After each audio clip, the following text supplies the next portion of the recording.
안녕하세요.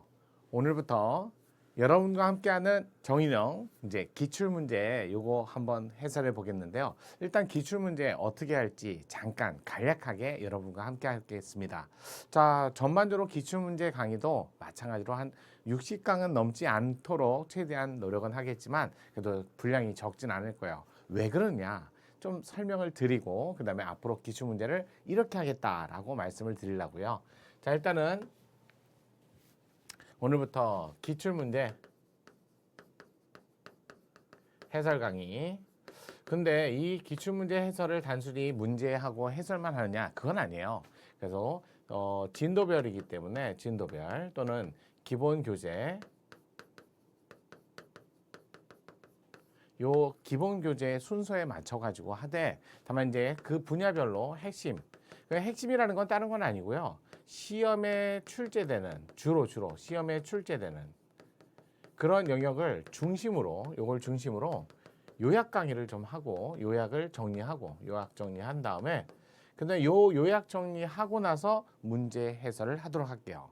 그러니까 여기 시험 출제 중심에 요약 정리하고, 근데 여기서는 뭐 판례까지 다 정리를 할 수는 없잖아요.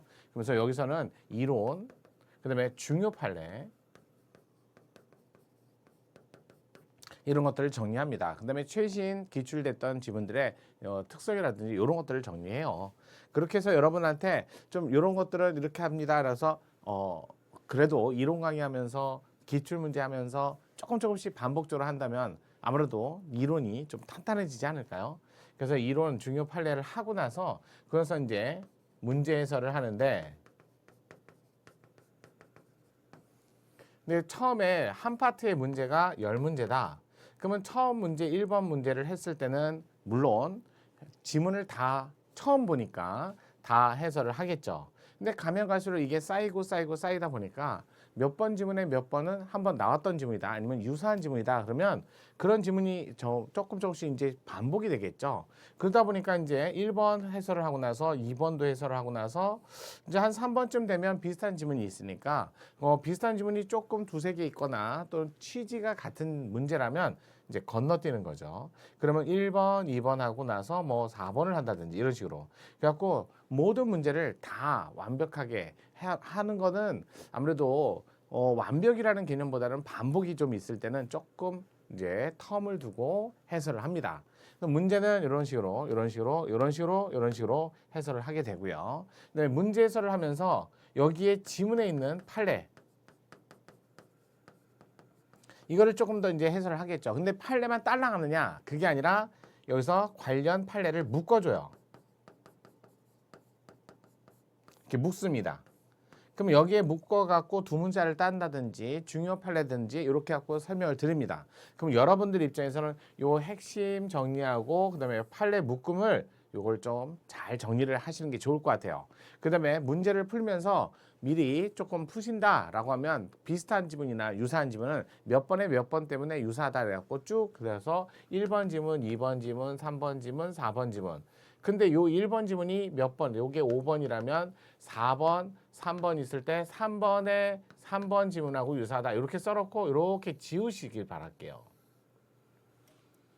지문을 이렇게 지우시면 나중에 볼 적에 이런 지문만, 안 지워진 지문만 보시면 돼요. 또 공부를 하시다가 이 지문은 내가 반복적으로 봤는데 충분히 나는 알고 있다, 그런 지문도 이렇게 찾아서 지우세요. 그러면 결국 이렇게 지우다 보면 나중에 이 두꺼운 문제집이 뭐 한 두 번 정도 하다 보면 정말 봐야 될 지문만 남지 않을까요? 그렇게 해서 공부량을 줄여 나가시는 게 정말 중요한 것 같아요. 그냥 마냥 그냥 1번부터 4번까지 나는 다음에 또 풀 거야, 아니 풀지 아니 그런 푸는 개념이 아니잖아요. 기출문제는요. 기출문제는 과거에 이런 게 기출됐고 그다음에 앞으로도 이런 문제가 계속 나올 거고 나왔을 때 어떻게 조금 더 각색이 될지 아니면 업그레이드가 될지 요걸 예측하면서 문제를 정리를 하는 거지, 문제를 뭐 두 번, 세 번 보겠다, 뭐 취지는 좋겠지만 아무것도 없이 깨끗하게 남기는 것보다는 기출문제집은요, 정리를 하고 나서 앞으로 여러분이 공부함에 있어서 반드시 이건 알아야 된다라는 걸 암기하는 과정이에요. 아직까지는 기출문제가 입력 과정이기 때문에 출력 연습은 모의고사에서 하셔야 돼요. 그래서 입력을 잘 하시고 그다음에 나중에 출력을 할 적에 그게 바탕이 돼 갖고 나 혼자 아무런 부교재나 또는 어떠한 도움 없이 문제를 스스로 풀고 빨리 풀 수 있어야죠. 그래서 기출문제 풀 때 또 자 기출문제에서 이렇게 문제 푸는 연습하고 나서 두 번째는 이제 기출문제 유형이 있습니다. 가령 박스 문제, 박스형 문제 같은 경우는 기역, 니은, 디귿, 리을, 미음 이런 식으로 돼 있을 때 1번, 2번, 3번, 4번. 자 여기 보니까 기역, 니은, 기역, 디귿, 디귿, 리을, 미음, 비읍, 리을, 미음 이런 식으로 짝 지어졌을 때 무조건 이걸 다 풀고 여기 와서 정답을 찾지 마시고 무조건 1번을 먼저 해결을 해서 온지 X인지를 먼저 결정을 하고 문제에 따라서 맞는 지문을 골라라. 그러면 맞는 지문이었다. 그러면 기억이 들어가는 것을 지문을 먼저 찾고 여기는 빼야죠. 나머지 지문을 다 보지 마시고요.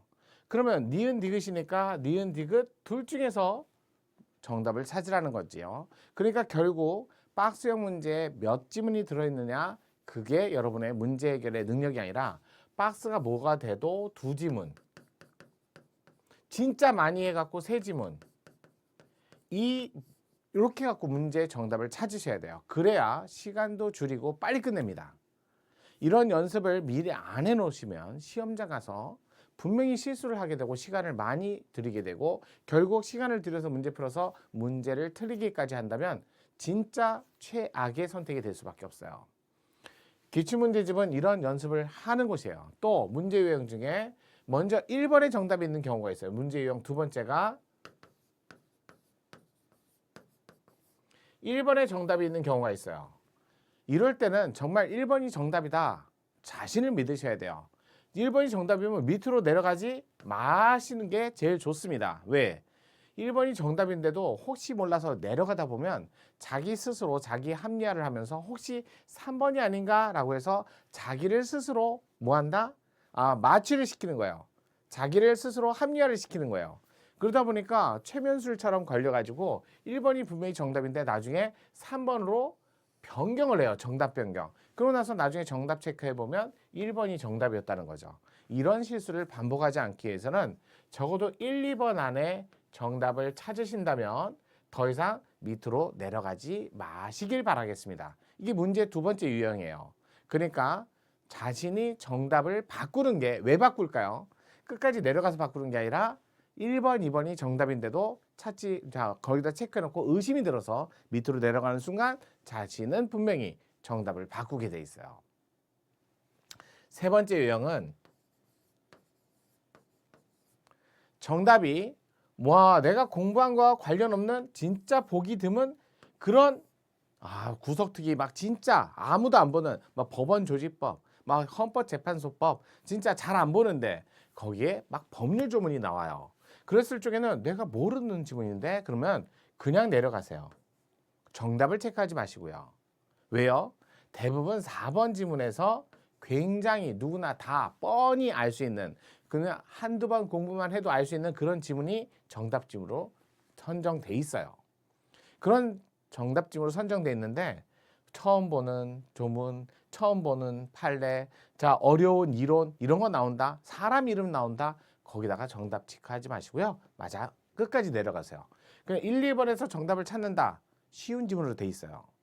내려가지 마시고요. 1, 2, 3번에 어려운 지문이 또는 못 본 지문이 못 본 판례가 나왔다. 끝까지 내려가세요. 이런 연습을 평상시에 안 해놓잖아요. 그러면 시험장 가서 하기가 어렵습니다. 자, 그러면 저랑 같이 하면서 문제 유형별로 문제 스킬도 키우고 또 거기다가 미리 좀 문제를 푸셔야 돼요. 자신이 만약에 한 강의를 듣겠다. 아니면 두 강의를 듣겠다. 세 강의를 듣겠다. 보통 한 강에 15문제에서 20문제. 적게는 어떨 때는 10문제 정도를 풀 때도 있겠죠. 그래도 요 정도는 생각하셔서 만약에 자기가 오늘 시간 돼 갖고 4강을 듣겠다. 그러면 약 한 100문제 아니요 50문제는 푸셔야 돼요. 50문제에서 60문제, 요 10문제로 할게요. 10문제에서 15문제 정도. 이 정도는 먼저 풀어보시고 그 다음에 강의를 듣길 권고합니다. 아니 권고요? 아니 권장합니다. 이 권장사항이에요. 권장사항. 여러분들이 지금 직장 생활을 하시면서 공부를 하시는 분이 주로 타기시기 때문에 이런 시간이 어디 있어요? 막 이렇게 말씀하시는 분도 꽤 있습니다. 적어도 문제를 푼다라고 정자세로 막 장소 중요하고 그거보다도 그냥 한번 읽어라도 보셔야 돼요. 읽지도 않고 그냥 들어오시면 물론 제 공력이 높으셔서 웬만한 기출문제 다 섭리했어 이런 분들이야 바로바로 들어도 되지만 그런 분이 아니시라면 한 번쯤은 문제집을 읽고 들어오시길 권장합니다. 그렇게 하셔서 저와 함께 기출문제를 끝까지 잘 완수하신다면 기출문제가 여러분한테 자 학습에 있어서 좋은 효과를 발휘할 수 있도록 정말 좋은 기회가 되지 않을 기회가 될 거예요. 그러니까 저랑 같이 하신다면 반드시 이것 좀 유의해 주시고요. 자, 그것 때문에 조금 약간 OT를 먼저 했어요. 한 60강 정도, 60시간 열심히 저랑 같이 한번 달려보시죠. 자, 그러면 다음 시간부터 우리 본격적으로 기출문제 해보게 해요. 같이 해볼게요. 같이 가는 거예요. 저만 가는 거 아닙니다. 같이 가시는 거예요. 자, 그러면 다음 시간 찾아뵙겠습니다. 정인영입니다. 자, 기출문제 뵙겠습니다.